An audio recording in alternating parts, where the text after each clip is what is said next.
হে আমিরুল মুমিনিন, এই ব্যক্তি আমাদের পিতাকে হত্যা করেছে। আমরা এর ন্যায় বিচার চাই। আমরা প্রাণের বদলে প্রাণ চাই। জনাব, অভিযোগ সত্য, তবে আমি খুন করার উদ্দেশ্যে তাকে মারিনি। আমার প্রিয় উটটি তাদের বাগানের পাতা খেয়ে ফেলায় বৃদ্ধ পাথর মেরে উটটিকে হত্যা করেন। আমি রাগে পাগল হয়ে যাই, তাই আমি পাথর ছুঁড়ে মারলে সেটি বৃদ্ধের মাথায় লাগে এবং তিনি মারা যান। আমি ইচ্ছা করে তাকে হত্যা করিনি জনাব। তুমি নিজের ইচ্ছায় হত্যা করো বা না করো, ইসলামের বিধান অনুযায়ী তোমাকে মৃত্যুদণ্ড গ্রহণ করতে হবে।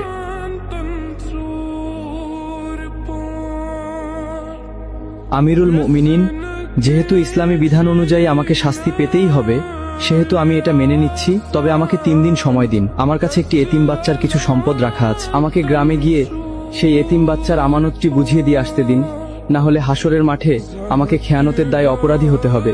দয়া করে আমার এই আর্জিটা রাখুন জনাব।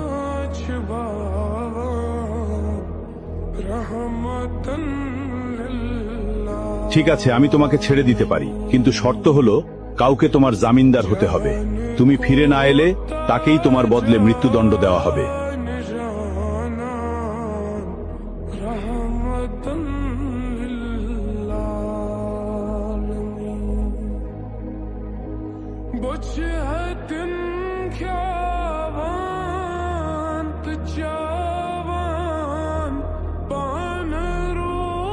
হে আমিরুল মুমিনিন, আমি ওর জামিনদার হব। ও যদি না আসে, আপনি আমাকেই শাস্তি দেবেন। ঠিক আছে, মঞ্জুর করা হলো। 3 দিনের মধ্যে যদি তুমি ফিরে না আসো, তাহলে তোমার পরিবর্তে আবু যর গিফারিকে হত্যা করা হবে।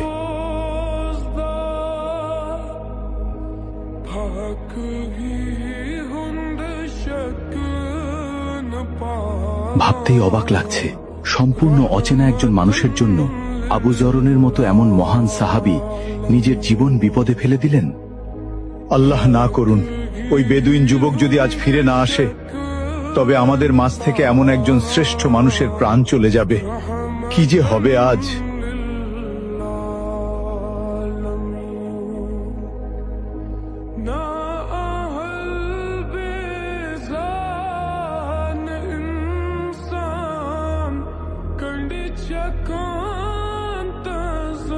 ওই লোকটা যেহেতু 3 দিনের মধ্যে আসতে পারেনি, সেহেতু আবু যর গিফারিকেই তার পরিবর্তে হত্যার আদেশ দেওয়া হলো।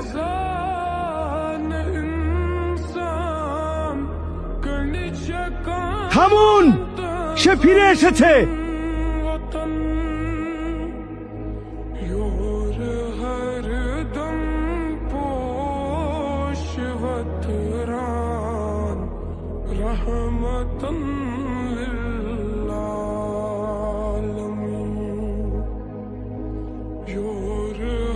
কি ব্যাপার, তোমার আসতে এত দেরি হলো কেন?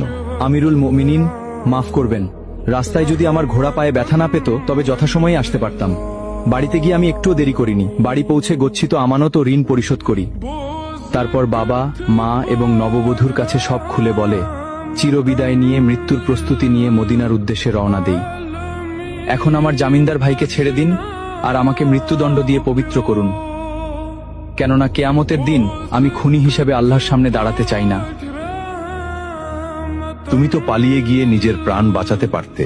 মৃত্যু নিশ্চিত জেনেও কেন ফিরে এলে? আমি ফিরে এসেছি কেউ যাতে বলতে না পারে এক মুসলমানের বিপদে আরেক মুসলমান সাহায্য করতে এগিয়ে এসে নিজেই বিপদে পড়ে গেছিল। আর আপনি কেন এই অপরিচিত লোকের জন্য নিজের জীবন বাজি রাখলেন? আমিরুল মুমিনিন, কেউ যেন বলতে না পারে এক মুসলমান বিপদে পড়েছিল অথচ কেউ তাকে সাহায্য করতে এগিয়ে আসেনি।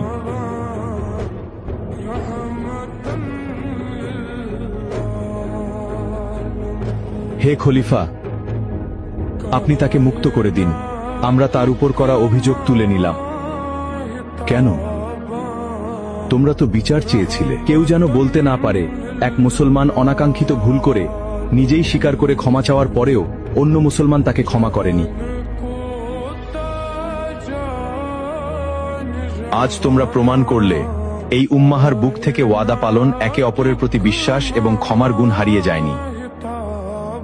জেনে রাখো, যেখানে বিশ্বাস এবং ক্ষমা থাকে সেখানে আল্লাহর রহমত সবচেয়ে বেশি বর্ষিত হয়।